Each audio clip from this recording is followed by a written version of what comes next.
परिचय। गौरव, अम्ल में पानी मिलाते समय सावधान रहो। पानी मिलते समय अम्ल को हिलाते रहो। ऐसा क्यों मैम? मैं इन्हें सीधे सीधे क्यों नहीं मिला सकता? ऐसे तो बहुत समय लगेगा। हाँ, ये सच है कि इसमें समय लगेगा, किंतु तुम्हें इसे धीरे धीरे ही मिलाना चाहिए, अन्यथा तुम जल सकते हो। अरे हाँ, मुझे पात्र गर्म लग रहा है। ऐसा क्यों है मैम? बताती हूँ। ऐसा अम्ल व क्षारक के मध्य अभिक्रिया के कारण है। बच्चों, इस पाठ में हम अम्लों व क्षारकों के गुण धर्मों तथा लवणों के बारे में अध्ययन करेंगे। उद्देश्य। इस पाठ के अंत में आप निम्न करने में सक्षम हो जाएंगे। अम्लों व क्षारकों के रासायनिक गुण धर्मों की व्याख्या करना, अम्लों व क्षारकों के सामान्य गुण धर्मों को पहचानना, अम्लों व क्षारकों की प्रबलता का वर्णन करना, लवणों की व्याख्या करना, अम्लों व क्षारकों के रासायनिक गुण धर्म। अम्ल वह पदार्थ है जो पानी में मिलाए जाने पर हाइड्रोजन आयन उत्पन्न करता है, और क्षारक वह पदार्थ है जो पानी में मिलाए जाने पर हाइड्रोक्साइड आयन उत्पन्न करता है। अम्ल व क्षारक दोनों ही के रासायनिक गुणधर्म भिन्न भिन्न होते हैं। आइए इनके गुणधर्मों का अध्ययन करते हैं। अम्लों व क्षारकों के रासायनिक गुणधर्म कुछ इस प्रकार हैं।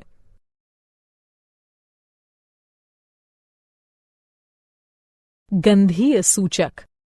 मान लीजिए आपको 4 रसायन दिए जाते हैं और अम्ल या क्षारक के रूप में उनकी पहचान करने को कहा जाता है। आप कैसे पहचानेंगे? आइए पता लगाते हैं। हमारे पास गंधीय सूचक है जो बताते हैं कि कोई तत्व विशेष गंध में परिवर्तन के कारण अम्ल या क्षारक है। इनका प्रयोग प्रयोगशालाओं में गंधीय अनुमापन नामक प्रक्रिया द्वारा यह देखने के लिए किया जाता है कि कोई विलयन अम्ल है या क्षारक। गंधीय सूचक इस सिद्धांत पर कार्य करते हैं कि जब कोई अम्ल या क्षारक किसी तत्व में मिलाया जाता है तो उसकी गंध का पता नहीं लगाया जा सकता। क्या आप जानते हैं, आप जितने भी द्रव देखते हैं उनमें से लगभग प्रत्येक में या तो अम्लीय गुण होते हैं या फिर क्षारीय। अभिक्रिया की प्रकृति के अनुसार जल अम्ल तथा क्षारक दोनों की भांति व्यवहार कर सकता है। इसे कुछ अभिक्रियाओं में अम्ल माना जाता है तथा कुछ में क्षार। कभी कभी अम्ल क्षार अभिक्रिया में शुद्ध जल स्वयं के साथ अभिक्रिया करके आयनीकृत हो जाता है। अम्लों व क्षारकों की अभिक्रियाएं। आइए वापस वहीं चलते हैं जहां गौरव को मिक्सिंग बीकर गर्म लगा था। जब अम्ल को क्षारक के साथ मिलाया जाता है तो वह ताप उत्पन्न करता है। इसके कारण मिश्रण आस्फलित होकर बाहर आ सकता है। इससे आप जल सकते हैं। साथ ही अत्यधिक स्थानीय ताप के कारण कांच का पात्र टूट भी सकता है। अतः अम्लों व क्षारकों के साथ कार्य करते समय हमें सावधान रहना चाहिए।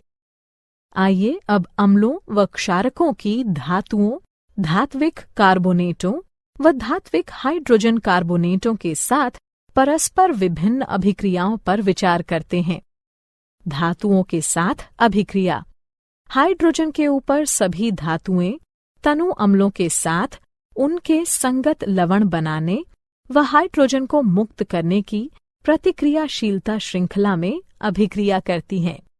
पोटेशियम, सोडियम व कैल्शियम जैसी सक्रिय धातुएं भी इसी प्रकार अभिक्रिया करती हैं, किंतु अम्लों के साथ मिलाए जाने पर विस्फोट कर देती हैं। धातु कार्बोनेटों व धातु हाइड्रोजन कार्बोनेटों के साथ अभिक्रिया। अम्ल धातु कार्बोनेटों व धातु हाइड्रोजन कार्बोनेटों के साथ उनके संगत लवण जल व कार्बन डाइऑक्साइड बनाने के लिए अभिक्रिया करते हैं। परस्पर अभिक्रिया।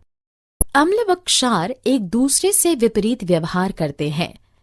इनकी परस्पर अभिक्रिया एक दूसरे के प्रभाव को निष्फल कर देती है। इसे उदासीनीकरण अभिक्रिया कहते हैं। इस अभिक्रिया में जब किसी अम्ल को क्षारक के साथ मिलाया जाता है तो परिणाम स्वरूप जल का एक अणु तथा विशिष्ट लवण उत्पन्न होता है। धात्विक व अधात्विक ऑक्साइड की अभिक्रियाएं। अब जबकि आप देख चुके हैं कि अम्ल व क्षारक धातुओं व हाइड्रोजन कार्बोनेटों से तथा परस्पर कैसे अभिक्रिया करते हैं, आइए देखते हैं कि अम्ल धात्विक ऑक्साइडों के साथ तथा क्षारक अधात्विक ऑक्साइडों के साथ कैसे अभिक्रिया करते हैं। धात्विक ऑक्साइडों की अम्लों के साथ अभिक्रिया। वे ऑक्साइड जो हाइड्रोक्सिल आयनों को उनके अणुओं से संलग्न करते हैं, क्षारकीय ऑक्साइड कहलाते हैं। ये ऑक्साइड अम्लों के साथ अभिक्रिया करने पर उदासीन हो जाते हैं। क्षारकीय हाइड्रोक्साइड अम्ल, लवण तथा जल उत्पन्न करने के लिए उदासीनीकरण अभिक्रिया करते हैं। अधात्विक ऑक्साइडों की क्षारकों के साथ अभिक्रिया। कैल्शियम हाइड्रोक्साइड की कार्बन डाइऑक्साइड के साथ अभिक्रिया लवण तथा जल उत्पन्न करती है। ये अभिक्रिया क्षारकों व अम्लों के मध्य होने वाली अभिक्रिया के समान है। इससे सिद्ध होता है कि अधात्विक ऑक्साइडों की प्रकृति अम्लीय होती है। क्या आप जानते हैं, जब अम्ल व क्षारक परस्पर अभिक्रिया करते हैं तो वे जल उत्पन्न करते हैं। अम्ल H+ आयन उत्सर्जित करता है तथा क्षारक OH- आयन के साथ उसका संयोजन करके उसे ग्रहण करता है। यही कारण है कि अम्ल को प्रोटॉन दाता तथा क्षारक को प्रोटॉन स्वीकारक कहा जाता है। जल के साथ अभिक्रिया। जब अम्लों को किसी जलीय विलयन में मिलाया जाता है तो वे आयन उत्पन्न करते हैं। किसी अम्ल या क्षारक को जल में मिलाते समय आपको ये याद रखना चाहिए कि यह एक ऊष्माक्षेपी प्रक्रिया है। सांद्र अम्ल में जल मिलाते समय ध्यान रखिए कि उत्पन्न ताप मिश्रण को आस्फलित कर सकता है, जिससे आप जल भी सकते हैं। अत्यधिक स्थानीय ताप के कारण कांच का पात्र टूट भी सकता है। जब आप किसी अम्ल या क्षारक को पानी में मिलाते हैं तो प्रति इकाई आयतन के हिसाब से आयनों की सांद्रता घट जाती है। इस प्रक्रिया को तनुकरण कहते हैं और आपको तनु अम्ल या क्षारक प्राप्त होता है। अम्लों व क्षारकों की प्रबलता। किसी विलयन में उपस्थित आयनों की मात्रा जानने के लिए अथवा किसी अम्ल या क्षारक की प्रबलता का पता लगाने के लिए आपको एक सार्वभौमिक सूचक का प्रयोग करना पड़ेगा। सार्वभौमिक सूचक अनेक सूचकों का मिश्रण होता है। यह किसी विलयन में हाइड्रोजन की विभिन्न सांद्रताओं को विभिन्न रंगों में प्रदर्शित करता है। एक pH पैमाना वो पैमाना होता है जिसके प्रयोग से हम किसी विलयन में हाइड्रोजन आयन की सांद्रता को माप सकते हैं। आप pH को 0 से माप सकते हैं, जो कि अत्यंत क्षारीयता का प्रतिनिधित्व करते हुए 14 तक अति अम्लता प्रदर्शित करता है। उदासीन तत्वों के pH का मान 7 होता है। क्या आप जानते हैं, सभी अम्लों के गुण धर्म समान होते हैं। आप जानते हैं कि धातुओं के साथ अम्लों की अभिक्रिया कराए जाने पर हाइड्रोजन गैस उत्सर्जित होती है। इससे सिद्ध होता है कि हाइड्रोजन सभी अम्लों में विद्यमान है। तथापि आपको ये पता लगाना होगा कि क्या हाइड्रोजन रखने वाले सभी तत्वों में अम्लीय गुण धर्म पाए जाते हैं। दैनिक जीवन में pH का महत्व।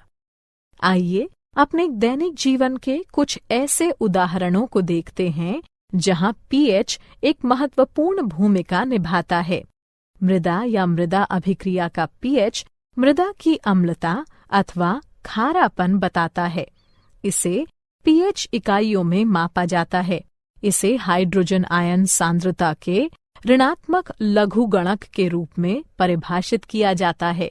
मृदा में हाइड्रोजन आयनों की मात्रा में वृद्धि के साथ मृदा का पीएच भी बढ़ जाता है और मृदा की अम्लता में वृद्धि कर देता है।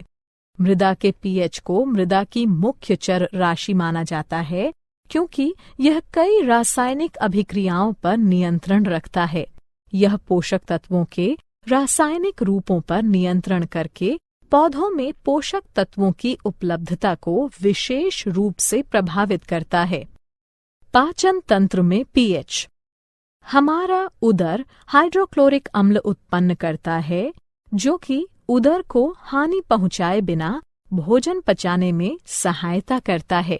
जब उदर अत्यधिक अम्ल उत्पन्न करने लगता है तो यह अपच हो जाता है तथा उदर में दर्द व जलन होने लगती है। इस दर्द से छुटकारा पाने का उपाय क्षारकों का प्रयोग है जिन्हें प्रत्यम्ल कहते हैं, जो कि अतिरिक्त अम्ल को उदासीन कर देते हैं। पीएच परिवर्तन के कारण दंतक्षय। दंतक्षय का कारण है दंतवल्क का संक्षारण। कैल्शियम फॉस्फेट से निर्मित दंतवल्क हमारे शरीर का कठोरतम पदार्थ हैं। यह जल में विलेय नहीं है, किंतु मुख की पीएच का मान 5.5 से कम होने पर यह संक्षारित हो जाता है। हमारे मुख में उपस्थित बैक्टीरिया भोजन के बाद मुख में बची अवशिष्ट शर्करा तथा खाद्य पदार्थों का निम्नीकरण करके अम्ल उत्पन्न करते हैं। इसे रोकने के लिए भोजन के पश्चात हर बार मुंह साफ कीजिए। साथ ही क्षारीय टूथपेस्टों का प्रयोग करने से अतिरिक्त अम्ल उदासीन होता है तथा दंतक्षय रुक जाता है। क्या आप जानते हैं पशु व पौधे आत्मरक्षा में अम्ल उत्सर्जित करते हैं? उदाहरणार्थ मधुमक्खी का डंक, चींटी का डंक या बिच्छू पौधे के कांटे। ये पौधों व पशुओं को प्रकृति द्वारा प्रदत्त आत्मरक्षा यंत्र रचनाएं हैं। लवण परिवार। लवण अम्लों व क्षारकों के मध्य अभिक्रिया से निर्मित होते हैं। जब अम्ल का H+ आयन धातु या अमोनियम के आयन से बदला जाता है तब लवण बनते हैं। एक जैसे ऋणात्मक या धनात्मक मूलक एक ही परिवार के कहलाते हैं। उदाहरणार्थ NaCl व Na2SO4 सोडियम लवणों के परिवार से हैं। इसी प्रकार NaCl व KCl क्लोराइड लवणों के परिवार से हैं। लवणों का पीएच। यहाँ लवणों का पीएच दिया गया है। किसी क्षारक का पीएच मान 7 तथा 14 के बीच में होता है। प्रबल क्षारक का पीएच मान 12 से 14 के बीच माना जाता है। किसी अम्ल का पीएच मान 7 से कम होता है। किसी प्रबल अम्ल का पीएच मान 0 से 3 के बीच माना जाता है। कोई द्रव जिसका पीएच मान 7 है वह उदासीन होता है। सामान्य लवणों से मिलने वाले रसायन। लवणों से प्राप्त होने वाले कुछ रसायन निम्नलिखित हैं। सामान्य नमक। सामान्य नमक, जिसका रासायनिक नाम सोडियम क्लोराइड है, एक आयनिक यौगिक है और इसका सूत्र NaCl है। इसी के कारण समुद्र का जल खारा होता है। खाद्य नमक का मुख्य अवयव होने के नाते यह एक मसाले व खाद्य परीक्षक के तौर पर सामान्यतः प्रयोग में लाया जाता है। Sodium hydroxide. सामान्यतः कास्टिक सोडा के नाम से पहचाने जाने वाले सोडियम हाइड्रोक्साइड का आणविक सूत्र NaOH है। यह एक उच्च प्रदाहक धात्विक क्षारक है जो कि तृणशय्या, पपड़ी, दाने तथा 50% संतृप्त विलयन के रूप में पाया जाता है। यह जल, इथेनॉल व मीथेनॉल में विलेय है। इसका प्रयोग एक प्रबल रासायनिक क्षारक के रूप में लुगदी व कागज, कपड़ा, पेयजल, साबुन तथा डिटर्जेंट बनाने में तथा एक ड्रेन क्लीनर के रूप में किया जाता है। विरंजक चूर्ण। विरंजक चूर्ण जिसका रासायनिक नाम कैल्शियम हाइपोक्लोराइट तथा सूत्र CaClO2 है, एक रासायनिक यौगिक है। मुख्य रूप से इसका प्रयोग जल शोधन हेतु तथा एक विरंजन कारक के रूप में किया जाता है। यह एक सापेक्षिक रूप से स्थिर रसायन है और इसमें सोडियम हाइपोक्लोराइट की अपेक्षा क्लोरीन अधिक पाई जाती है। खावन सोडा। खावन सोडा के नाम से प्रसिद्ध सोडियम बाइकार्बोनेट तथा सोडियम हाइड्रोजन कार्बोनेट एक रासायनिक यौगिक है जिसका NaHCO3 है। यह एक श्वेत ठोस है जो कि क्रिस्टलीय है, किंतु एक महीन चूर्ण जैसा दिखाई देता है। इसका स्वाद अल्का नमकीन अल्कलाइन होता है। धावन सोडा। धावन सोडा या सोडा भस्म के नाम से प्रसिद्ध सोडियम कार्बोनेट जिसका रासायनिक सूत्र Na2CO3 है, एक सोडियम लवण है। इसे वाटर सॉफ्टनर के तौर में प्रयोग में लाए जाने के कारण घर घर जाना जाता है। यह विभिन्न पौधों की भस्म से निष्कर्षित किया जा सकता है। यह लवण व चूना पत्थर से बड़ी मात्रा में संश्लेषण द्वारा प्राप्त किया जाता है। क्या आप जानते हैं? क्रिस्टलीकरण का जल वो जल है जो क्रिस्टलों में पाया जाता है। यह क्रिस्टलीय गुणधर्मों के संभरण में आवश्यक है, किंतु पर्याप्त ऊष्मा द्वारा हटाए जाने में समर्थ है। यह किसी दिए गए तापमान पर निश्चित लवणों द्वारा छोड़े गए जल का कुल भार होता है। सारांश। आइए हमने जो कुछ सीखा है उसे संक्षेप में दोहराएं। अम्ल वो पदार्थ है जो जल में मिलाए जाने पर हाइड्रोजन आयन उत्पन्न करता है, जबकि क्षारक वो पदार्थ है जो जल में मिलाए जाने पर हाइड्रोक्साइड आयन उत्पन्न करता है। गंधीय सूचक पदार्थ विशेष की गंध में परिवर्तन के द्वारा ये बताते हैं कि वह पदार्थ अम्ल है या क्षारक। आप जो भी द्रव देखते हैं उसमें या तो अम्लीय लक्षण होंगे या फिर क्षारकीय। हाइड्रोजन से ऊपर सभी धातुएं अपने अपने लवण बनाने व हाइड्रोजन को मुक्त करने के लिए अभिक्रियाशीलता श्रृंखला में तनु अम्लों के साथ प्रतिक्रिया करती हैं। अम्ल कार्बोनेटों व हाइड्रोजन कार्बोनेटों के साथ उनके लवण जल व कार्बन डाइऑक्साइड बनाने के लिए प्रतिक्रिया करते हैं। अम्ल व क्षारक रासायनिक रूप से एक दूसरे के विपरीत होते हैं। अम्लों को जब जलीय विलयन में मिलाया जाता है तो वे आयन उत्पन्न करते हैं। pH स्केल किसी मिश्रण में हाइड्रोजन आयन सांद्रता मापने का पैमाना है।